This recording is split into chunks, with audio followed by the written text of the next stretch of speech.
Hello guys, this is your spoy. So ഇന്നത്തെ video നിങ്ങൾ already തമ്മിൽ എൻ്റെ മെയിൻ മോട്ടീവ് എന്ന് വെച്ചാൽ ഒരു സെക്കൻഡ് ഹാൻഡ് ഹാച്ച് ബാക്ക് നോക്കുന്ന ഒരു വ്യക്തിയെ സംബന്ധിച്ച് ഏതൊക്കെ കാർ കൺസിഡർ ചെയ്യണം, ഞാൻ കൺസിഡർ ചെയ്തു, എന്തുകൊണ്ടൊക്കെ അവോയ്ഡ് ചെയ്തു, എന്തുകൊണ്ട് ഞാൻ റിറ്റ്സി വന്നു. 2011 റിറ്റ്സ് ZXi പെട്രോൾ എഡിഷൻ ആണ് മേടിച്ചത്. നിങ്ങൾക്ക് ഓൾറെഡി കാണാം. നമ്മളിപ്പോൾ നിൽക്കുന്നത് എൻ്റെ വീട്ടിൻ്റെ അടുത്ത്, ട്രിവാൻഡ്രം വീട്ടിൻ്റെ അടുത്തുള്ള ഈ ആക്കുളം ബ്രിഡ്ജ്, നമ്മൾ ലുലു മാളിൻ്റെ ഒക്കെ അടുത്തുള്ള ആക്കുളം പാലത്തിൻ്റെ അടുത്തുള്ള ഒരു ലൊക്കേഷനിലാണ്. സോ ഭയങ്കര ബ്യൂട്ടിഫുൾ ആയിട്ടുള്ള ലൊക്കേഷനാണ്, ഭയങ്കര കാമായിട്ടുള്ള ലൊക്കേഷനാണ്, എപ്പോഴും കാമായിട്ടുള്ള ലൊക്കേഷനാണ്. സോ കൂടുതലായിട്ടൊന്നും പറയുന്നില്ല. First of all Ritz 2011 review just ഷോർട്ടായിട്ടൊന്ന് പറയാം. അതിനുശേഷം ഏതൊക്കെ കാർ, ഇത് സെക്കൻഡ് മേടിച്ചൊരു വണ്ടിയാണ്. പെട്ടെന്ന് എൻ്റെ റിവ്യൂ ഒന്ന് കടന്നതിന് ശേഷം എന്തൊക്കെയാണ് എന്നെ റിറ്റ്സിലോട്ട് അട്രാക്ട് ചെയ്തത്, അല്ലെങ്കിൽ എന്തൊക്കെ ഡിസിഷൻസ് അല്ലെങ്കിൽ എന്തൊക്കെ ഓപ്ഷൻസ് ഞാൻ കൺസിഡർ ചെയ്തതിന് ശേഷമാണ് റിറ്റ്സിലോട്ട് എത്തിയെന്നുള്ള ഒരു ക്ലാരിഫിക്കേഷൻ ഈ വീഡിയോ നിങ്ങൾ തരുന്നതായിരിക്കും. ഈ വീഡിയോ ഇഷ്ടപ്പെടുകയാണെങ്കിൽ ലൈക്ക് ചെയ്യാനും ഷെയർ ചെയ്യാനും സബ്സ്ക്രൈബ് ചെയ്യാനും മറക്കരുത്. പിന്നെ ഈ വീഡിയോ നിങ്ങൾക്ക് മൊത്തം കണ്ടാൽ നിങ്ങൾക്ക് ഉറപ്പായിട്ടും ഹെൽപ്ഫുൾ ആയിരിക്കുമെന്ന് ഞാൻ വിശ്വസിക്കുന്നു. അപ്പോൾ നമുക്ക് സ്റ്റാർട്ടിങ് തന്നെ നമുക്ക് എൻജിൻ ബേ ഒന്ന് ഓപ്പൺ ചെയ്യാം. എൻജിൻ ബേ പറയുമ്പോൾ ഞാൻ ഓൾറെഡി പറഞ്ഞ പോലെ 1.2 DOHC കുറച്ച് വൃത്തിയായിട്ടിരിക്കുകയാണ്, പക്ഷേ കുഴപ്പമില്ല. 1.2 DOHC producing around 83 bhp 4 cylinder unit ആണ് വരുന്നത്. നമ്മുടെ സ്വിഫ്റ്റിലും എല്ലാം കാണുന്ന അതേ എൻജിൻ തന്നെയാണ്. Nothing much to talk about. പിന്നെ ഇതിൻ്റെ ഔട്ട് ഒരു ലുക്ക് എന്ന് വെച്ചാൽ ഇതാണ്.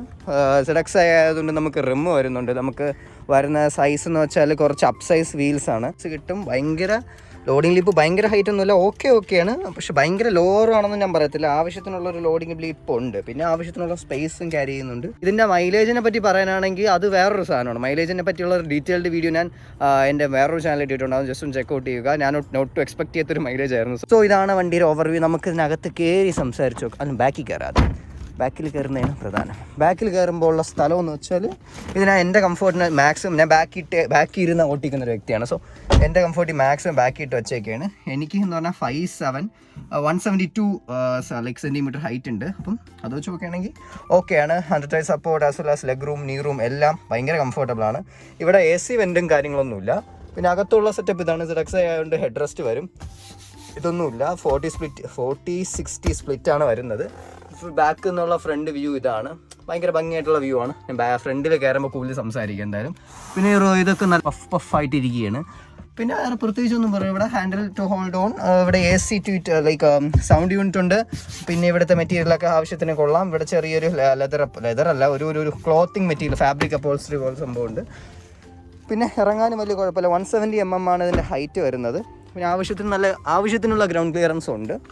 പിന്നെ നമുക്ക് ഡ്രൈവർ സീറ്റിൽ കയറി പറയാനാണെങ്കിൽ ഡ്രൈവർ സീറ്റിങ്ങും നമ്മൾ ബാക്കിലത്തെ അതേപോലത്തുള്ള സെറ്റപ്പുകൾ തന്നെയാണ്. ഇവിടെ ഒരു സാധനം സുനാപ്പി സെറ്റ് ചെയ്ത് വെച്ചിട്ടുണ്ട്. ഇതിൽ ഏറ്റവും അടിപൊളിയായിട്ട് എനിക്ക് തോന്നിയ ഈ ഒരു സാധനമാണ്. RPM മീറ്റർ നമുക്ക് പുറത്താണ് വരുന്നത്. നല്ല വലിയൊരു ഡ്രൈവർ സീറ്റ് അല്ലേ, സ്റ്റിയറിംഗ് വീലാണ്. പിന്നെ നമുക്ക് നമ്മൾ മിനി കൂപ്പറിലൊക്കെ കാണുന്നുള്ള റൗണ്ട് സെറ്റപ്പാണ് ഇത് വരുന്നത്. ഇവിടെ തന്നെ ആവശ്യത്തിനുള്ള കൺട്രോൾസ് ഉണ്ട്. ഇതിൽ ബ്ലൂടൂത്ത് ഇല്ല, സോ ഞാൻ ഇത് കണക്ട് ചെയ്തു. അതുമല്ലാണ്ട് എനിക്കിപ്പം 3.5 mm ജാക്ക് ഉണ്ടെങ്കിൽ നമുക്ക് 3.5 mm കണക്ട് ചെയ്ത് നമുക്ക് യൂസും ചെയ്യാം. പിന്നെ ആവശ്യത്തിന് നല്ലൊരു ഗ്ലൗ ബോക്സ് ഇവിടെ ഒരു പ്രത്യേക ഒരു ഫിനിഷ് ചെയ്തിട്ടുണ്ട്. അത് നല്ല രസമുണ്ട് ആക്ച്വലി കാണാനും കൊള്ളാം. ലൈക്ക് നമുക്ക് പിടിക്കുമ്പോൾ തന്നെ നമുക്ക് മനസ്സിലാവും ടെക്സ്ചർ ഡിഫറൻസ് ഉണ്ട്. ഇവിടുന്ന് ഡിഫറൻസ് ഉണ്ട്. പിന്നെ ബാക്കിയെല്ലാം ഇവിടെ ഞാൻ ഈ ഇടയ്ക്ക് 2-3 ദിവസം മുന്നേ ക്ലീൻ ചെയ്തുകൊണ്ടാണ് കുറച്ച് ഭംഗിയായിട്ടിരിക്കുന്നത്.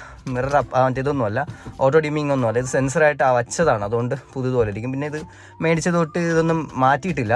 പിന്നെ ഇതെന്ന് പറയുന്നത് ഞാൻ രണ്ടാമത് ചെയ്ത സാധനമാണ്. പിന്നെ ഇവിടെ ഒരു സാധനമുണ്ട്, ഇതിനെ രണ്ടാമത് മേടിച്ച് വെച്ചാണ് കുറച്ച് എക്സ്ട്രാ സ്പേസ് വരാൻ വേണ്ടി. കാരണം ഈ വണ്ടിയിൽ അത്ര സ്പേസ് കുറവാണ്. ഇവിടെ സ്പേസ് ഉണ്ട്, പിന്നെ ഇവിടെ സ്പേസ് ഉണ്ട്. പിന്നെ ഇവിടെ ബോട്ടിൽ വയ്ക്കാൻ പറ്റും, ഇവിടെയും ബോട്ടിൽ വയ്ക്കാം. സൗണ്ട് സിസ്റ്റം ഒക്കെ അടിപൊളിയാണ്. ZXi ആയതുകൊണ്ട് 4 ഡോറിലും നമുക്ക് സൗണ്ടിൻ്റെ സ്പീക്കർ വരുന്നുണ്ട്. പിന്നെ മിററൊക്കെ കൺട്രോൾ ചെയ്യുന്നത് നമുക്ക് ഇതല്ല, ഇവിടെ സ്വിഫ്റ്റിലൊക്കെ നമുക്ക് ഇവിടെ കറക്കി സെറ്റപ്പാണ്. പക്ഷേ ഇതിൽ അങ്ങനെയല്ല, ഇതിൽ നമുക്ക് മാനുവലായിട്ട് ചെയ്യാനുള്ളതാണ്. AC വെൻസിൻ്റെയൊക്കെ പ്ലേസ്മെൻറ്റ്സ് ഇങ്ങനെയാണ്. ഇത് ഞാൻ പറഞ്ഞത് ഇതിൻ്റെ ഇപ്പോൾ ആവശ്യം നമുക്ക് വരുന്നില്ല. പിന്നെ AC കൺട്രോൾസും കാര്യങ്ങളൊക്കെ ഇവിടെയാണ്.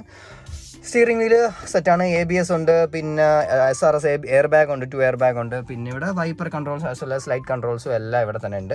വേറെ പ്രത്യേകിച്ച് ഗിയർ സിസ്റ്റമാണ്. വേറെ ഹാൻഡ് ബ്രേക്ക് ഇവിടെയാണ്. സാധാരണ നമ്മളെ ഗിയറിംഗ് ഒക്കെ സാധാരണ കാറിലൊക്കെ ഇവിടെയാണ്. മോസ്റ്റ് ഓഫ് ദ കാർസിലൊക്കെ സുസുക്കിയുടെ കാർ പ്രത്യേകിച്ച് ഇവിടെയാണ് വരുന്നത്. പക്ഷേ ഇതിൻ്റെ എന്ന് വെച്ചാൽ ഇവിടെ ഹാൻഡ് ബ്രേക്കും വന്നിട്ട് ഗിയർ ഇടുന്ന സെറ്റപ്പ് ഇവിടെയാണ്. അത് വേറൊരു പൊസിഷനാണ്. ആക്ച്വലി നമ്മൾ ഒരു വെറൈറ്റി ആയിട്ടുള്ളൊരു പൊസിഷൻ തന്നെയാണ് ഈ ഒരു സെറ്റപ്പ് വരുന്നത്. പിന്നെ ഞാൻ നേരത്തെ പറഞ്ഞ പോലെ ചാർജിങ് യൂണിറ്റ്സ് ഒന്നും ഇല്ലാത്തതുകൊണ്ട് ഞാൻ ഇവിടെ എക്സ്ട്രാ ഒരു പോർട്ട് മേടിച്ച് വച്ചു. പിന്നെന്താണ് വേറെ, ദിസ് ഈസ് ഓൾ ഇറ്റ്. മൊത്തത്തിൽ ഇതാണ് ഇതിനെപ്പറ്റി പറയാനുള്ളത്. ഇനി നമുക്ക് വണ്ടി ഓട്ടിച്ചുകൊണ്ട് നമുക്ക് എന്തുകൊണ്ട് ഞാൻ റിസ്ക് എടുത്തു എന്നുള്ള കാര്യത്തിനെ പറ്റി സംസാരിക്കാം ഗൈസ്.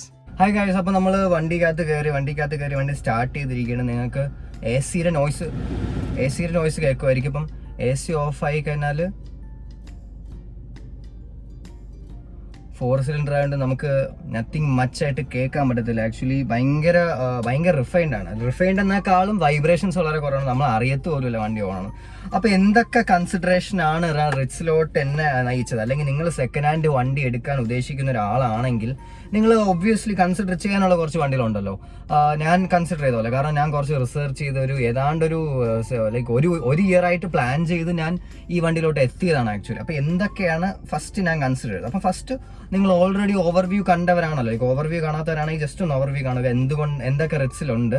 ഞാൻ ഭയങ്കര സ്പെസിഫിക് ആയിട്ട് പറഞ്ഞിട്ടില്ല. നിങ്ങൾക്ക് സ്പെസിഫിക് ആയിട്ട് വേണമെന്നുണ്ടെങ്കിൽ ജസ്റ്റ് ഒന്ന് കമന്റ് ചെയ്ത് കഴിഞ്ഞാൽ ഞാൻ ഡീറ്റെയിൽഡ് ആയിട്ടുള്ളൊരു, ഞാൻ സാധാരണ ചെയ്യുന്ന വീഡിയോ പോലെ റിറ്റ്സ് 2011 കൂടുതൽ ഡീറ്റെയിൽ ആയിട്ട് ചെയ്യാം. ഇതിപ്പോൾ ഞാൻ എൻ്റെ മെയിൻ മോട്ടീവ് എന്ന് വെച്ചാൽ, ഒരു സെക്കൻഡ് ഹാൻഡ് കാർ ബൈ ചെയ്യുന്ന വ്യക്തി, ഒരു സെക്കൻഡ് ഹാൻഡ് ഹാച്ച് ബാക്ക് നോക്കുന്ന ഒരു വ്യക്തിയെ സംബന്ധിച്ച് ഏതൊക്കെ കാർ കൺസിഡർ ചെയ്യണം, എന്തൊക്കെ കാർ ഞാൻ കൺസിഡർ ചെയ്തു, എന്തുകൊണ്ടൊക്കെ അവോയ്ഡ് ചെയ്തു, എന്തുകൊണ്ട് ഞാൻ റിറ്റ്സി വന്നു, what all options I considered and how I ended up in Ritz. അതാണ് എൻ്റെ മെയിൻ കൺസിഡറേഷൻ. സോ എന്തൊക്കെ ഓപ്ഷൻസ് എന്ന് വെച്ചാൽ, നമുക്ക് ലൈക്ക് സുസൂക്കിന്ന് തന്നെ നമുക്കിപ്പം ലൈക്ക് ഓൾട്ടോ ഞാൻ നോക്കുന്നില്ല. കാരണം ഓൾട്ടോ ഭയങ്കര ഡിംഡ് ആയിട്ട് ഭയങ്കര താഴ്ന്നൊരു വണ്ടിയാണ്, ലൈക്ക് ഹൈറ്റ് കുറഞ്ഞൊരു വണ്ടിയാണ്. എനിക്ക് ഓൾട്ടോനോട് വലിയ താല്പര്യം. എനിക്ക് ആവശ്യത്തിന് ഹൈറ്റ് ഉള്ളതുകൊണ്ട് എനിക്ക് ഓൾട്ടോ ഓടിക്കുമ്പോൾ തന്നെ ഒരു കോൺഫിഡൻസ്, ഒരു എന്തൂസിയാസം എനിക്ക് കിട്ടിയിട്ടില്ല ആക്ച്വലി. അതുപോലെ എൻ്റെ സീറ്റിംഗ് കംഫർട്ടും അതിൻ്റെ മൊത്തത്തിലുള്ള ഒരു സെറ്റപ്പ് എനിക്ക് അങ്ങോട്ട് ഇഷ്ടപ്പെട്ടിട്ടില്ല. എൻ്റെ ബേസിക് കൺസെപ്റ്റിൽ കാറിൽ ആവശ്യത്തിന് കംഫർട്ട് ആയിരിക്കണം, കുറച്ച് സ്പേഷ്യസ്നെസ് വേണം, 1.2 ലിറ്ററെങ്കിലും മിനിമം വേണം, ആവശ്യത്തിന് മൈലേജ് വേണം, ആവശ്യത്തിന് സേഫ്റ്റി വേണം. ഇതൊക്കെയായിരുന്നു എൻ്റെ കൺസിഡറേഷൻ. ഫസ്റ്റ് നമുക്ക് ലൈക്ക് സുസൂക്കി തന്നെ തുടങ്ങാം. സുസൂക്കിന്ന് നമുക്കുള്ള കാറുകൾ എന്നൊക്കെ പറഞ്ഞാൽ നമുക്ക് ഓൾട്ടോ ഉണ്ട്, സ്വിഫ്റ്റ് ഉണ്ട്, സിലേരിയ ഉണ്ട്, പിന്നെ A-സ്റ്റാർ ഉണ്ട്, പിന്നെ സെന്ന് പഴയ മോഡലൊക്കെ ഉണ്ട്. കുറേ വണ്ടികളുണ്ട്. പക്ഷെ സെക്കൻഡ് ഹാൻഡ് മേടിക്കാൻ പറ്റിയ വണ്ടി എന്ന് വെച്ചാൽ നമ്മൾ K-സീരീസ് വരുന്ന വണ്ടികളാണ്. അപ്പോൾ 1.2 നോക്കുമ്പോൾ എനിക്ക് ഓപ്ഷൻസ് ഉള്ളത് നമ്മുടെ A-സ്റ്റാർ ഉണ്ട്. A-സ്റ്റാർ 1 ലിറ്റർ ആണ് ഉള്ളത് ആക്ച്വലി. 1 ലിറ്റർ A-സ്റ്റാർ. എനിക്ക് എൻ്റെ ലുക്ക് എന്തോ ഒരു ഭംഗിയായിട്ട് തോന്നി. A-സ്റ്റാർ ഉണ്ടായിരുന്നു, സ്വിഫ്റ്റ് ഉണ്ടായിരുന്നു, റിറ്റ്സ് ഉണ്ടായിരുന്നു, പിന്നെ സിലേരി ഉണ്ടായിരുന്നു. സിലേരി അപ്പം എൻ്റെ ബഡ്ജറ്റ് എന്ന് വെച്ചാൽ 3 ലാഖിനകത്തായിരുന്നു. അപ്പോൾ ഇത് നോക്കിയപ്പം എനിക്ക് സ്വിഫ്റ്റ് അവോയ്ഡ് ചെയ്യേണ്ടി വന്നു. പിന്നെ ഒരു കാര്യം, സ്വിഫ്റ്റിനോട് എനിക്ക് ഇപ്പോൾ കുറേ പേര് ഹെഡ് കമൻസ് ഇടുമായിരിക്കും, ബട്ട് സ്റ്റിൽ എനിക്ക് സ്വിഫ്റ്റിനോട് ഭയങ്കര തോന്നിയിട്ടില്ല. കാരണം സ്വിഫ്റ്റ് കുറച്ച് വലിയ വണ്ടി പോലെ എനിക്ക് പലപ്പോഴും തോന്നിയിട്ടുണ്ട്. വലിയ വണ്ടിയും കുറച്ച് മോഡിഫിക്കേഷനിൽ അത്ര കിടിലമായിട്ട് എനിക്ക് തോന്നിയിട്ടില്ല. മോഡിഫൈ ചെയ്യാൻ പറ്റും, ബട്ട് സ്റ്റിൽ എൻ്റെ കൺസെപ്റ്റിലെ ഒരു ചെറിയ കോമ്പാക്ട് ബാക്ക് ഒക്കെ ഇങ്ങനെ കട്ടായിരിക്കുന്ന വണ്ടിനോടാണ് എനിക്ക് കൂടുതൽ താല്പര്യം. അപ്പം എനിക്ക് സ്വിഫ്റ്റിനോട് വലിയ ഗോയില്ല. അത് ഫസ്റ്റ് സൈഡ്. പിന്നെ സ്വിഫ്റ്റിന്റെ റേറ്റ് കുറച്ച് മാർക്കറ്റ് വാല്യൂ എപ്പോഴും ഭയങ്കര കൂടുതലാണ്, നമ്മുടെ കൈ നിൽക്കത്തില്ല, കൈ പൊള്ളണ സെറ്റപ്പാണ്. സോ സ്വിഫ്റ്റ് അതുകൊണ്ട് ഞാൻ അവോയ്ഡ് ചെയ്തു. സ്വിഫ്റ്റ് എനിക്ക് ഭയങ്കര ഇഷ്ടമുള്ള വണ്ടിയാണ്, പക്ഷെ ഹൈറ്റ് ഇത്ര ഇല്ല. സ്പേഷ്യസ്നെസ് ചിലപ്പോൾ ഇതിനേക്കാളും ഉണ്ടായിരിക്കും. ബാക്കും ഫ്രണ്ട് ഏതാണ്ടൊക്കെ സ്പേഷ്യസ്നെസ്സിന്റെ കാര്യത്തിലൊക്കെ സിമിലർ ആണ്, പവറിന്റെ കാര്യത്തിലായാലും സിമിലർ ആണ്. റൈഡിങ് ഡൈനാമിക്സ് അത് കുറച്ചുകൂടെ ഹൈറ്റ് കുറവായതുകൊണ്ട് ലൈക്ക് നമുക്ക് കുറച്ചുകൂടെ 11 ഓട്ടിക്കുമ്പോൾ ഒരു ഫീൽ ആവും. പക്ഷെ ഇതെന്ന് പറയുന്നത് കുറച്ചൊന്ന് ഹൈറ്റ് ആയതുകൊണ്ട് കുറച്ചുകൂടെ നമുക്കൊരു കൺട്രോൾ പോലത്തെ ഫീൽ എനിക്ക് ഉണ്ടായിട്ടുണ്ട്. സോ അതുകൊണ്ടാണ് ഞാൻ സ്വിഫ്റ്റിന് അവോയ്ഡ് ചെയ്തത്. സിലേരിയ എന്ന് വെച്ചാൽ സിലേരിയയുടെ ലുക്ക് എനിക്ക് ഇഷ്ടമല്ല, പേഴ്സണലി പറയാണ്. സിലേരിയയുടെ ലുക്ക് എനിക്ക് പേഴ്സണലി ഇഷ്ടമല്ല. പിന്നെ A-സ്റ്റാറിനെ പേഴ്സണലി പോയി കുറേ വണ്ടി ഓടിച്ചു നോക്കി. എനിക്ക് ഫ്രണ്ടിൽ വലിയ കുഴപ്പമൊന്നും തോന്നിയില്ല. കുറേ പേര് പറഞ്ഞ പണിയുള്ള വണ്ടിയാണ്, എന്തുകൊണ്ടെന്ന് എനിക്ക് അറിഞ്ഞൂടാ. നമ്മളെ K-സീരീസ് 1 ലിറ്റർ എഞ്ചിനാണ് അതിലും വരുന്നത്. എനിക്ക് അറിഞ്ഞൂടാ എന്തുകൊണ്ടാണ് ആൾക്കാർ. പക്ഷെ അതിൻ്റെ ബാക്ക് സീറ്റ് കയറി നോക്കിയപ്പോൾ എനിക്ക് മനസ്സിലായി എന്തുകൊണ്ടാണ് അത് ഫാമിലിക്ക് എടുക്കരുത് എന്ന് പറയുന്നത്. കാരണം എന്താണെന്ന് വെച്ചാൽ നമ്മളെ സീറ്റ് ഞാൻ ഇട്ടേക്കുന്ന ഞാൻ നേരത്തെ പറഞ്ഞ പോലെ കുറച്ച് ബാക്ക് ഇറങ്ങി തന്നെ എപ്പോഴും ഇരിക്കുക. അപ്പൊ അങ്ങനെ ഇരിക്കുന്ന ഒരു വ്യക്തിയെ സംബന്ധിച്ച് ബാക്ക് ഇരിക്കുന്നവരുടെ മുട്ട് തട്ടും എന്ന് വെച്ചാൽ 100% തട്ടും. അവർക്ക് ഭയങ്കര ബുദ്ധിമുട്ടാണ്. ഭയങ്കര സ്പേഷ്യസ്നെസ് ഇഷ്യൂ ഉള്ളൊരു വണ്ടിയാണ് A-സ്റ്റാർ. എൻ്റെ പേഴ്സണൽ അഭിപ്രായമാണ്. നിങ്ങൾ ജസ്റ്റ് അടുത്തുള്ള നിങ്ങൾക്കിപ്പോൾ A-സ്റ്റാർ ഉണ്ടെങ്കിൽ നിങ്ങളെ കുറ്റപ്പെടുത്തുന്നതല്ല, എനിക്ക് തോന്നിയ കാര്യമാണ്. എൻ്റെ രീതിയിൽ ഇപ്പോൾ ഞാൻ ഇത്ര ഹൈറ്റ് സെറ്റ് ചെയ്തിട്ട് ഞാൻ ബാക്കിൽ കയറി ഇരിക്കുമ്പോൾ എൻ്റെ മുട്ട് തന്നെ തട്ടുന്നുണ്ട്. സോ എനിക്കത് ആ ഒരു ഇഷ്യൂ ആയിട്ട് തോന്നുന്നു. സോ A-സ്റ്റാർ അവോയ്ഡ് ചെയ്തു. പിന്നെ ഒരു കാര്യം, A-സ്റ്റാറിൽ റീസെയിൽ വാല്യൂ കുറവാണ്. കാരണം എന്ന് വെച്ചാൽ A-സ്റ്റാർ എന്താണെന്ന് അറിഞ്ഞൂടാ, റീസെയിൽ വാല്യൂ കുറവാണ്. ഈ ഒരു കാരണം കൊണ്ടായിരിക്കാം മേ ബി. അങ്ങനെ സുസുക്കി എന്നുള്ള ഓപ്ഷൻസ് എല്ലാം ഞാൻ അവോയ്ഡ് ചെയ്തു. അപ്പോൾ ഇതൊക്കെ സുസുക്കിയിൽ ഞാൻ അപ്പം എടുത്തു വെച്ചൊരു കാരണം എന്ന് വെച്ചാൽ എനിക്ക് കാണാനും ഭംഗിയായിട്ട് തോന്നി, ഒരു പെർഫോമൻസും ഭയങ്കര മോശമല്ല, എന്നാൽ റീസെയിൽ വാല്യൂ ഉണ്ട് താനും. പിന്നെ സേഫ്റ്റിയുടെ കാര്യത്തിൽ പറയാനാണെങ്കിൽ, സേഫ്റ്റിയുടെ കാര്യത്തിൽ നമുക്ക് ഫസ്റ്റ് ജനറേഷനിൽ ഇറങ്ങിയ സ്വിഫ്റ്റ് ആയാലും റിറ്റ്സ് ആയാലും അങ്ങനെ ഇറങ്ങിയ വണ്ടികൾക്കൊക്കെ ബോഡി ക്വാളിറ്റി, അതായത് ഇന്ത്യൻ സ്പെസിഫിക് മാർക്കറ്റിന് വേണ്ടി ഇറക്കിയ വണ്ടികൾ, യൂറോപ്യൻ മാർക്കറ്റ്സിന് വേണ്ടി ഇറക്കിയ വണ്ടികളായതുകൊണ്ട് അതിൻ്റെ സേഫ്റ്റി സ്റ്റാൻഡേർഡ്സ് ഒരു ലെവൽ അപ്പായിരുന്നു. അതായത് സെക്കൻഡ് ജനറേഷൻ സ്വിഫ്റ്റ് ഇറങ്ങിയതിനേക്കാളും ബോഡി ക്വാളിറ്റി ഉണ്ട് നമ്മുടെ first generation Swift. Second generation ഇറങ്ങിയ എൽസിനേക്കാളും നമ്മുടെ ബോഡി ക്വാളിറ്റി ഉണ്ട് ഇപ്പം ഞാൻ ഇരിക്കുന്ന ഫസ്റ്റ് ജനറേഷൻ സ്വിഫ്റ്റ്. അങ്ങനെ ഫസ്റ്റ് ജനറേഷൻ വണ്ടികൾക്കൊക്കെ ബോഡി ക്വാളിറ്റി ഉണ്ട്. എന്തുകൊണ്ടെന്ന് വെച്ചാൽ അവർ മൈലേജിന് അത്ര കൺസിഡറേഷൻ കൊടുത്തില്ല. പിന്നെ ഈ greedy Suzuki made them like weightless so as to get more mileage. ആ ഒരു സെറ്റപ്പാണ് സ്വിഫ്റ്റിൻ്റെ സുസുക്കിയുടെ കേസിൽ വന്നത്. സോ ഫസ്റ്റ് ജനറേഷൻ വണ്ടികൾക്കൊക്കെ ആവശ്യത്തിന് ബോഡി ക്വാളിറ്റി ഉള്ളതുകൊണ്ട് സേഫ്റ്റി ഇതിപ്പോൾ ടെസ്റ്റ് ചെയ്തിട്ടില്ല. ഇപ്പോൾ ഒഫീഷ്യലി എൻ ക്യാപ്പ് ഒന്നും ടെസ്റ്റ് ചെയ്തിട്ടില്ല. But out of A wild guess എങ്ങനെ പോലും ഒരു 2-3 സ്റ്റാർസ് കിട്ടുമെന്നുള്ള കാര്യം ഉറപ്പാണ്. കമ്പയറിങ് ഇപ്പോഴത്തെ പുതിയ ഇറങ്ങിയ സ്വിഫ്റ്റിന്റെ റിവ്യൂ എനിക്ക് ലൈക്ക് പുതിയ ഇറങ്ങിയ സ്വിഫ്റ്റിന്റെ സേഫ്റ്റി റേറ്റിംഗ് അറിഞ്ഞൂടെ. പുതിയ ഇറങ്ങിയ സ്വിഫ്റ്റിന്റെ വീഡിയോ ഞാൻ ചെയ്തിട്ടുണ്ട്, അതും ജസ്റ്റ് ചെക്കൗട്ട് ചെയ്യുക. തേർഡ് ജനറേഷൻ സ്വിഫ്റ്റിന്റെ വീഡിയോ ഞാൻ ചെയ്തിട്ടുണ്ട്, അതും ചെക്കൗട്ട് ചെയ്യുക. എന്തായിരുന്നാലും അതിനേക്കാളും ഒക്കെ സേഫ്റ്റി അല്ലെങ്കിൽ അങ്ങനെ ഇപ്പം ഇറങ്ങിയ സ്വിഫ്റ്റിനെ പറ്റി ഞാൻ സംസാരിക്കുന്നില്ല, അത് ഞാൻ പിന്നെ സംസാരിക്കാം. ഇതുവരെ ഉണ്ടായിരുന്ന സ്വിഫ്റ്റിനെ വെച്ച് നോക്കുകയാണെങ്കിൽ ഇതിന് ബോഡി ക്വാളിറ്റി അതിനേക്കാളും ഉണ്ട്. നമ്മൾ ഡോർ അടയ്ക്കുന്ന തഡ് ആയാലും, നമ്മൾ ബോണറ്റ് തുറക്കുമ്പോൾ അല്ലെങ്കിൽ ഹുഡ് അല്ലെങ്കിൽ ലൈക്ക് നമ്മളെ ബാക്കിലത്തെ ഡിക്കി തുറക്കുമ്പോൾ ഒരു ബോഡി ക്വാളിറ്റി നമുക്ക് ഫീൽ ചെയ്യും. അത് പറഞ്ഞറിയാൻ പറ്റത്തില്ല. നിങ്ങൾക്ക് ഫീൽ ചെയ്യുന്നവർക്ക് എന്തായാലും കമൻറ്റിൽ മെൻഷൻ ചെയ്യുക, നിങ്ങൾക്ക് എന്തായാലും അറിയാൻ സംഭവം എന്താണെന്ന് വെച്ചാൽ. അപ്പോൾ അതുകൊണ്ട് ഞാനാണെങ്കിൽ അതിനെല്ലാം അവോയ്ഡ് ചെയ്തിട്ട് റിറ്റ്സ് അതിൽ നിന്ന് ചൂസ് ഔട്ട് ചെയ്തു. അതിനുശേഷം ഞാൻ ഹോണ്ടയിലോട്ടാണ് പോയത്. ഹോണ്ട എന്ന് പറഞ്ഞാൽ I really love Honda engines. Honda petrol engines like famous for like petrol engines. Honda is like famous for this petrol engines. അവരുടെ എൻജിൻസ് ഉണ്ടായിരുന്നതിൽ ബ്രയോ എനിക്ക് ഭയങ്കര ഇഷ്ടമാണ്. പിന്നെ അമേസ് ലൈക്ക് അമേസ് ഒന്നും എനിക്ക് വലിയ ഇഷ്ടമല്ല. കാരണം എന്ന് വെച്ചാൽ 1.2 ലിറ്റർ വരുന്ന അതേ എൻജിൻ തന്നെയാണ് ഈ അമേസ് CRV എല്ലാത്തിലും അവർ കുത്തി കയറി വെച്ചേക്കണം. സോ അതിൽ ബ്രയോ എനിക്ക് ഭയങ്കര ഇഷ്ടമാണ്. ബ്രയോ ലൈക്ക് ക്യൂട്ട് ഒരു വണ്ടിയാണ്, എനിക്ക് ഭയങ്കര ഇഷ്ടമുള്ള ഒരു വണ്ടിയാണ് അമേസിലെ ബ്രയോ. പിന്നെ ഒരു ഇഷ്ടമുള്ള വണ്ടി നമ്മളെ സിറ്റി ഉണ്ട്, പിന്നെ സിവിക് ഉണ്ട്. അതൊക്കെ നമ്മുടെ ബഡ്ജറ്റിനും മുകളിലോട്ട് പോകും, നമ്മുടെ ഒരു പേർപ്പസിനും മുകളിലോട്ട് പോകും. കാരണം എനിക്ക് ആവശ്യമുള്ള ചെറിയ നമ്മളെ ചന്തയിൽ പോകാൻ പറ്റുന്ന ഒരു ചെറിയ ഫാമിലിക്ക് അല്ലെങ്കിൽ ചെറുതായിട്ട് ഒന്ന് ഓടിച്ചെടുക്കാൻ പറ്റിയ വണ്ടിയാണ്. മറ്റേ കാർസൊക്കെ പിന്നെ നമുക്ക് വഴിയേ ചെയ്യാം. ആദ്യം ഒരു ചെറിയ വണ്ടിയാണ് ഫസ്റ്റ് വേണ്ട. ഫസ്റ്റ് കാർ അല്ലെങ്കിൽ ചെറിയ വണ്ടി മതി എന്നൊരു കൺസെപ്റ്റാണ്. അപ്പോൾ ബ്രയോ ഞാൻ ഷോർട്ട് ലിസ്റ്റ് ചെയ്തു. ബ്രയോ ഞാൻ കുറച്ച് അന്വേഷിച്ചപ്പം സർവീസ് കോസ്റ്റ് സാധാരണ സുസുക്കിനേക്കാളും കൂടുതൽ ഒബ്വിയസ്ലി കൂടുതലായിരിക്കും. കാരണം പാർട്സിൻ്റെ റേറ്റ് കൂടുതലാണ്. പിന്നെ റിലയബിലിറ്റി ഒബ്വിയസ്ലി കൂടുതലായിരിക്കും.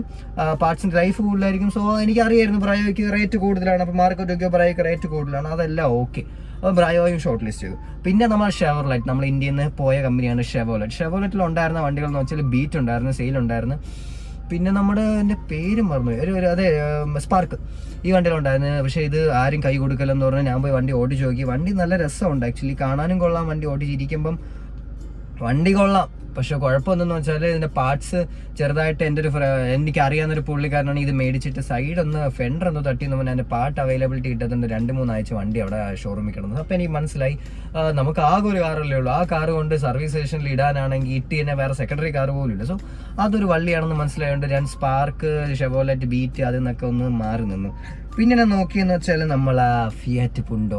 എനിക്ക് ഭയങ്കര ഇഷ്ടമുള്ള വണ്ടി എന്ന് വെച്ചാൽ ഭയങ്കര ഇഷ്ടമുള്ള വണ്ടിയാണ്. എൻ്റെ ലുക്ക് പുണ്ടോ അപരത്തൊക്കെ ചത്ത് വീഴുന്നത്.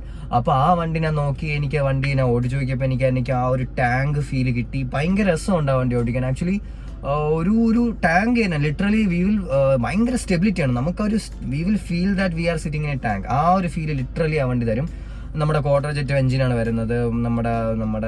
നമ്മുടെ പഴയ സെറ്റപ്പുള്ള ഫിയറ്റിനെ മാനുഫാക്ചർ ചെയ്തുകൊണ്ട് എഞ്ചിനാണ്. പക്ഷേ ഫിയറ്റിൻ്റെ എന്ന് പറഞ്ഞാൽ എഞ്ചിനീയറിംഗ് അടിപൊളി എഞ്ചിനീയറിംഗ് ആണ്. ഫുള്ള് സെൻസസ് വെച്ചിട്ടുള്ള കളിയാണ്. ഫിയറ്റ് പുണ്ടോ ഒരു സർവീസ് സ്റ്റേഷനിൽ എന്തോ ഫ്യൂൽ പമ്പിൻ്റെയോ ചെറിയ എന്തോ ഇഷ്യൂവിനെ കൊണ്ട് കയറ്റി 10-15,000 രൂപയായി. So I was like okay വേണ്ട, ഫിയറ്റ് പുണ്ടോ അവിടെ ഇരിക്കട്ടെ. ഫിയറ്റ് ഇവിടുന്ന് നമ്മളെ കമ്പനിയിൽ ലൈക്ക് ഇവിടെ കമ്പനിയില്ല. അവിടെ ട്രിവാൻഡ്രത്ത് നമ്മൾ ജീപ്പിൻ്റെ ഷോറൂമിൻ്റെ അടുത്ത് ഫിയറ്റിൻ്റെ ഒരു ഷോറൂം ഉണ്ട്. അവിടെ മാത്രമേ ഉള്ളൂ. എൻ്റെ അറിവിൽ പേഴ്സണലി അവിടെ മാത്രമേ ഉള്ളൂ ട്രിവാൻഡ്രത്ത്. പേഴ്സണലി അല്ല, എൻ്റെ അറിവിൽ അവിടെ മാത്രമേ ലിറ്ററലി ഉള്ളൂ. So I was like no for Fiat. പിന്നെ നമ്മൾ നോക്കിയത് ഹ്യൂണ്ടായിൽ ആക്ച്വലി നല്ല വണ്ടീസ് ഉണ്ട്. ഇയോൺ ഉണ്ട്, നമ്മുടെ i10 ഉണ്ട്, പിന്നെ i20 എന്നൊക്കെ പറഞ്ഞാൽ i20 വണ്ടിയിൽ ഇടയ്ക്ക് വെച്ച് ഇപ്പോൾ i20 അല്ല, ഇതിൻ്റെ മുന്നത്തെ ഒരു i20 ഭയങ്കര ഭംഗിയുള്ളൊരു i20 ഉണ്ടായിരുന്നു. അപ്പോൾ അതൊക്കെ ഉണ്ടായിരുന്നു. അപ്പോൾ ഞാൻ പ്രൈസ് നമ്മുടെ നോക്കിയതിൽ നമുക്ക് മാച്ച് ആവുന്ന i10 മാച്ച് ആവുന്നുണ്ട്. 3 lakhന് അണ്ടർ i10 മാച്ച് ആവുന്നുണ്ട്. ആൻഡ് ഇയോൺ മാച്ച് ആവുന്നുണ്ട്. Eon it's like 3 cylinder and 814 cc or something.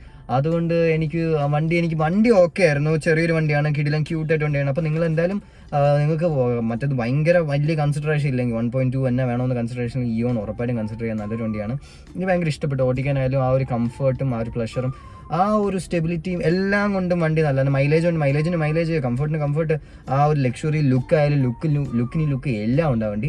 i10 ആയാലും അങ്ങനെ തന്നെ. i10 1.2 കാപ്പാണ്. മൈലേജ് കുറച്ച് കൂടുതൽ കുറവാണ്, കാപ്പ് എഞ്ചിന് കുറവാണ്. പക്ഷേ ഇയോൺ അങ്ങനെയല്ല. അപ്പം ഞാൻ ഇതുവരെ നോക്കിയില്ല, എനിക്ക് ഏറ്റവും ഗോ ആയിട്ട് തോന്നിയത് ഇയോൺ ആണ്. പക്ഷേ ഇയോണിൻ്റെ സീൻ എന്തെന്ന് വെച്ചാൽ മൈലേജിൻ ഇയോൻ്റെ സീൻ എന്ന് വെച്ചാൽ 1.2 ലിറ്റർ ഇല്ല, 800 cc ഉള്ളൂ. സോ പവർ കുറച്ച് ഡ്രോപ്പ് ആയിരിക്കും. സോ എന്തൂസിയാസ്റ്റിക് ആയിട്ട് ഓടിക്കുന്ന വ്യക്തിയാണ് നിങ്ങളെങ്കിൽ ഒരു ഐറ്റൻ പോണ്. എന്തൂസിയാസ്റ്റിക് ആയിട്ട് ഓടിക്കുന്ന വ്യക്തിയാണ് നിങ്ങളെങ്കിൽ ഇയോണ് ഒന്ന് ഓടിച്ച് നോക്കിയിട്ട് എടുക്കുക. സോ അതാണ് ലൈക്ക് പെമ്പിള്ളേർക്കൊക്കെ ഓടിക്കാൻ അല്ലെങ്കിൽ ഒരു സ്ത്രീകൾക്കൊക്കെ വണ്ടി ഓടിച്ച് നടക്കാൻ പഠിക്കാനുള്ള വണ്ടികളാണ് ഇയോണൊക്കെ പക്കാ വണ്ടിയാണ്. സോ ഉറപ്പായിട്ട് ഇയോണിൽ കൈ കൊടുക്കുക.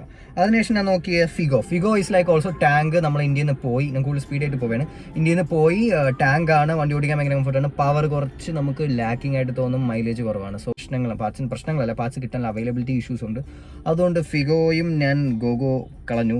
Redi-GO is like cheap as AF ആണ് ആക്ച്വലി. റെഡിഗോ ഇസ് ലൈക്ക് ചീപ്പാണ്, മൈലേജ് നല്ല ഉണ്ട്, ബോഡി ക്വാളിറ്റി ഒട്ടുമില്ല, സർവീസ് ഓക്കെ ആണ്. പക്ഷേ റെഡിഗോയിന് റീസെയിൽ വാല്യൂ ഇല്ല. പിന്നെ സേഫ്റ്റി ഇഷ്യൂസ് ഭയങ്കര കുഴപ്പമാണ്. ബോഡി പാർട്സിന് ഒരു ക്വാളിറ്റി ഇല്ല. സോ അവിടെ ഞാൻ നോ അടിച്ചു. കാരണം എനിക്ക് ഇവിടെ 4 പേര് എൻ്റെ ഫാമിലി നോക്കണം. സോ അവരുടെ സേഫ്റ്റി വളരെ കൺസിഡറേഷൻ ഉള്ളൊരു കാര്യമാണ്. So Redigo no. ഒരു കാറിൻ്റെ കേസ് ഞാൻ പറയാൻ വളരെ മറന്നുപോയി. ആക്ച്വലി വാഗണാർ എന്ന് പറഞ്ഞ കാർ സുസൂക്കിൻ്റെ ഒന്ന്. പക്ഷേ എനിക്ക് ആ കാർ ഭയങ്കര ഇഷ്ടമല്ലാത്തൊരു കാറാണ്. അമ്മാവൻ ഓഫ് ഓൾ കാർസ് എന്നാണ് ഞാൻ തന്നെ അതിൽ വിശേഷിപ്പിക്കുന്നത്. കാരണം എന്ന് വെച്ചാൽ എന്തോ അതിൻ്റെ ലുക്ക് കാണുമ്പോൾ എനിക്ക് ഭയങ്കര ചൊറിഞ്ഞു വരും. എനിക്ക് ഇഷ്ടമില്ലാത്തൊരു കാറിലൊന്നാണ്, ലൈക്ക് ഇഷ്ടമില്ലാത്ത കാറിലൊന്നല്ല, ഇഷ്ടമില്ലാത്തൊരു കാറാണ് ഈ വാഗണാർ. ലൈക്ക് എനിക്ക് ഓൾട്ടോ കിട്ടി ഞാൻ ഓടിച്ചാലോ അല്ലെങ്കിൽ 800 കിട്ടി ഓടിച്ചാലും ഞാൻ വാഗണാർ ഓട്ടിക്കൂലെന്ന് പണ്ടേ ശബ്ദം എടുത്തിട്ടുണ്ട്. സോ അതുകൊണ്ടാണ് കൺസിഡർ ചെയ്യാത്തത്. അതുകൊണ്ട് ആരും എന്നെ കൊല്ലരുത്. അതിൻ്റെ പേഴ്സണലാണ്, എൻ്റെ പേഴ്സണൽ അഭിപ്രായമാണ്. അതുകൊണ്ട് ആരും എന്നെ അത് കാരണം കൊല്ലരുത്. പിന്നെ ജാസ് ഉണ്ടായിരുന്നു, ഹോണ്ട ജാസ് എന്ന് വെച്ചാൽ കുറച്ച് വലിയ സെഗ്മെൻറ്റ്, വലിയ വണ്ടിയാണ്. സോ എനിക്ക് ഭയങ്കര ഇഷ്ടമാണ്. നമ്മൾ ഉദ്ദേശിച്ച പ്രൈസ് ബ്രാക്കറ്റ് കിട്ടത്തില്ല, കിട്ടിയാൽ നല്ലത്, പക്ഷെ എന്നാലും വലിയ വണ്ടിയാണ്. So no. പിന്നെ നാനോ പിന്നെ നാനോ XTA നല്ലൊരു ഓപ്ഷനാണ്. നിങ്ങൾക്ക് സേഫ്റ്റി കൺസേൺസ് ഒന്നും ഇല്ല, ജസ്റ്റ് ഒന്ന് ചുറ്റി കറങ്ങാനാണ്. ലേഡീസിനൊക്കെ ആണെങ്കിൽ പക്കാ വണ്ടിയാണ്. XTA തന്നെ എടുക്കണം. പക്ഷേ XTA അടിപൊളി വണ്ടിയാണ് ആക്ച്വലി. ട്രാൻസ്മിഷൻ ഓട്ടോമാറ്റിക് ആയതുകൊണ്ട് നമുക്ക് വേറെ പ്രത്യേകിച്ച് പണിയൊന്നുമില്ല. ആവശ്യത്തിന് മൈലേജ് 16-17 കിട്ടുന്നുണ്ട് ഓട്ടോമാറ്റിക് ആയിട്ട് പോലും. സോ നല്ല വണ്ടിയാണ്. ഈ ഒരു പ്രൈസ് റേഞ്ചിന് കിട്ടും. 1.5-1.25 ലക്ഷത്തിനൊക്കെ നല്ല വണ്ടി കിട്ടും XTA നാനോ. അപ്പോൾ ഇതൊക്കെയാണ് എൻ്റെ ഷോർട്ട് ലിസ്റ്റ് ചെയ്ത കൺസിഡറേഷൻസ്. ഇതിൽ നിന്ന് ഞാൻ ബ്രയോ റിറ്റ്സ് അവസാനം ഇറങ്ങി വന്ന് ബ്രയോ റിറ്റ്സിലോട്ട് നിന്നു. ഞാൻ നേരത്തെ ബ്രയോ റിറ്റ്സ് ഇയോൺ, ഇത് 3 ആയിരുന്നു എൻ്റെ കൺസിഡറേഷൻ. ഇതിൽ Brio Ritz, Eon, Ford Figo കിട്ടിക്കളഞ്ഞു. ഇയോൺ 1.2 അല്ലാത്തതുകൊണ്ട് കിട്ടിക്കളഞ്ഞു. ബ്രയോ ആൻഡ് റിറ്റ്സ് 1.2 ആണ്, അതുകൊണ്ട് രണ്ടും എടുത്തു. 4 സിലിണ്ടർ DOHC എഞ്ചിനാണ്. 4 സിലിണ്ടർ എഞ്ചിനാണ്, DOHC ആണെന്ന് എനിക്കറിയാം. ബ്രയോ എനിക്ക് തോന്നുന്നു SOHC ആണെന്ന് തോന്നുന്നു. ബട്ട് സ്റ്റിൽ എന്തായാലും 4 സിലിണ്ടർ എഞ്ചിനാണ്, 1.2 ആണ്. ഏതാണ്ട് പ്രൊഡ്യൂസിങ് പവറൊക്കെ ഓക്കെ ആണ്. രണ്ടും ഓക്കെ സെറ്റപ്പാണ്. നമ്മൾ ബ്രയോയിൽ വരുന്നതെന്ന് വെച്ചാൽ നമ്മുടെ MIസിൽ, ജാസിൽ, ZR-വിയിലൊക്കെ വരുന്ന 1.2 IV ടെക് എഞ്ചിനും, നമ്മുടെ റിറ്റ്സിൽ വരുന്നതെന്ന് വെച്ചാൽ നമ്മൾ സ്ഥിരം കണ്ടുവരുന്ന K സീരീസ്, അതായത് സ്വിഫ്റ്റിൽ വരുന്ന അതേ എഞ്ചിൻ തന്നെയാണ് വരുന്നത്. സോ അത് രണ്ടുമാണ് കൺസിഡറേഷൻ വന്നത്. പക്ഷേ ബ്രയോ നല്ല വണ്ടി കിട്ടാനില്ല. കിട്ടുന്ന വണ്ടിക്കാണെങ്കിൽ ഭയങ്കര റേറ്റ് ചോദിച്ചുകൊണ്ടിരുന്ന, അത്ര റേറ്റാണ് ചോദിച്ചുകൊണ്ടിരുന്നത്. So I was like no Brio. അതുപോലെ നല്ല വണ്ടി കിട്ടുന്നില്ല. എല്ലാം 60,000-70,000 കിലോമീറ്റർ വലിയ വിഷയമല്ല പെട്രോൾ എഞ്ചിനെ സംബന്ധിച്ച്. But still 60,000-70,000 kilometre third owner വണ്ടി, സെക്കൻഡ് ഓണർ വണ്ടി എടുക്കാൻ നോ, ഐ ഡോണ്ട് വാണ്ട്. അങ്ങനെ ഇരുന്നപ്പോൾ എനിക്ക് നല്ലൊരു ഡീൽ കിട്ടിയ റിറ്റ്സിൽ 2011 ZXi. ഏതാണ്ട് ഞാൻ റേറ്റ് പറയുന്നില്ല, റേറ്റ് പറഞ്ഞാൽ എനിക്ക് റീസെയിലിന് സീനാവും. സോ റേറ്റ് പറയുന്നില്ല. നല്ലൊരു ഡീലിന് കിട്ടി. ഓക്ലഹോമയുടെ പുതിയ ടയേഴ്സ്, വണ്ടി സിംഗിൾ ഓണർ യൂസ്ഡ്, ഏതാണ്ട് 24,000 ഓടി, 23,900 ഓടിയിട്ടുള്ളൂ. So as like it's a win. നല്ല റേറ്റിന് കിട്ടി. ആൻഡ് ഫോർ ഗോഡ് സേക്ക് നല്ലൊരു മൈലേജ് ഉണ്ട് വണ്ടിക്ക്. ഇപ്പം നിങ്ങൾക്ക് മൈലേജിൻ്റെ വീഡിയോ നിങ്ങൾ കണ്ടിട്ടില്ലെങ്കിൽ ജസ്റ്റ് ഒന്ന് ചെക്കൗട്ട് ചെയ്യുക. റിറ്റ്സിന് mileage even I was surprised actually. അത്രയും കിട്ടുമെന്ന് തന്നെ എനിക്ക് അറിഞ്ഞൂടാ. എന്തെങ്കിലും തെറ്റുണ്ടെങ്കിൽ അതും പറയണം. ഒന്ന് ഞാൻ ഇവിടെ ടാഗ് ചെയ്തേക്കാം. ക്യാമറ ഒന്ന് കറക്റ്റ് ആയിക്കോട്ടെ, ഒരു സെക്കൻഡ്. Set okay. അപ്പം and the rest is history. അപ്പോൾ ഇതാണ് എനിക്ക് റിറ്റ്സിലോട്ട് ഞാൻ വന്ന ജൈത്ര യാത്ര. നിങ്ങൾ ഏതൊക്കെ വണ്ടി എടുത്തു, നിങ്ങളുടെ ഇതേപോലത്തുള്ള റിസർച്ച് അല്ലെങ്കിൽ നിങ്ങളുടെ എങ്ങനെയാണ് അത് വർക്കൗട്ട് ചെയ്തതെന്നൊന്ന് പറയൂ. ഇത് ഞാൻ പറയുന്നത് ലക്ഷറി വണ്ടിയുള്ള സെറ്റപ്പ് അല്ല, നിങ്ങളുടെ ബഡ്ജറ്റ് വണ്ടി, ആദ്യത്തെ വണ്ടി. ഇപ്പം നിങ്ങൾ നാനോ ആയിരിക്കാം, ഓൾട്ടോ ആയിരിക്കാം, എനിക്കിഷ്ടമില്ല എന്ന് പറഞ്ഞാൽ വാഗണാർ ആയിരിക്കാം, എന്ത് വണ്ടിയാണോ, SNSറ്റിലോ പഴയ മോഡലായിരിക്കാം, പുതിയ മോഡലായിരിക്കാം, i10 ആയിരിക്കാം, എന്തുവാണോ ആവാം. നിങ്ങളും കൂടെ ജസ്റ്റ് ഒന്ന് കമൻറ്റ് ചെയ്തിരുന്നെങ്കിൽ വണ്ടി പുതുതായിട്ട് സെക്കൻഡ് ഹാൻഡ് എടുക്കാനുള്ളവർക്ക് ഒരു കുറച്ച് ഹെൽപ്ഫുൾ ആയിരിക്കും. ഒന്നും വേണ്ട, നിങ്ങൾ റിറ്റ്സ് നിങ്ങൾ എടുത്ത് നിങ്ങളുടെ അനുഭവം പറയാം. നിങ്ങളുടെ ഏത് വണ്ടി എടുത്തു അതിന് അനുഭവം ജസ്റ്റ് എടുത്ത് ഷെയർ ചെയ്യുക കമൻറ്റ് സെക്ഷനിൽ. പുതുതായിട്ട് വണ്ടി എടുക്കണമെങ്കിൽ ഭയങ്കര ഒടുക്കത്തെ വില എന്ന് പറഞ്ഞാൽ ഒടുക്കത്തെ വില. അപ്പോൾ നമ്മളെ കൈയൊന്നും നിൽക്കാത്ത കൈ പൊള്ളണമല്ല. അതുപോലെ SUVയിലോട്ട് പോവുകയാണ്. സോ ഹാച്ച് ബാക്ക് എന്നുള്ള സംഭവമില്ല ആക്ച്വലി.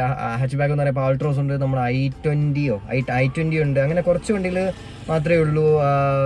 നിയോസ്, ഗ്രാൻഡ് ആയിട്ട് നിയോസ് ഉണ്ട്. അങ്ങനത്തെ കുറച്ച് വണ്ടികളേ ഉള്ളൂ. സോ അപ്പോൾ ഇതൊക്കെയാണ് എൻ്റെ, അപ്പോൾ അതൊക്കെ ഒന്ന് മാറ്റിക്കിടും. അപ്പോൾ ഇതൊക്കെയാണ് എൻ്റെ user review as well as എൻ്റെ research for buying a second hand hatchback car in 2024. അപ്പം നിങ്ങളതും ജസ്റ്റ് ഒന്ന് ഷെയർ ചെയ്യുക. ഞാൻ ഓൾറെഡി പറഞ്ഞ പോലെ ഈ കണ്ടന്റ് നിങ്ങൾക്ക് ഹെൽപ്ഫുൾ ആണെന്ന് നിങ്ങൾ വിശ്വസിക്കുന്നുണ്ടെങ്കിൽ ലൈക്ക് ചെയ്യാനും ഷെയർ ചെയ്യാനും സബ്സ്ക്രൈബ് ചെയ്യാനും മറക്കരുത്. അപ്പോൾ ഒരു അടുത്തൊരു കാർ കണ്ടന്റുമായി ഞാൻ വരുന്നത് വരെ this is me your spice signing out guys.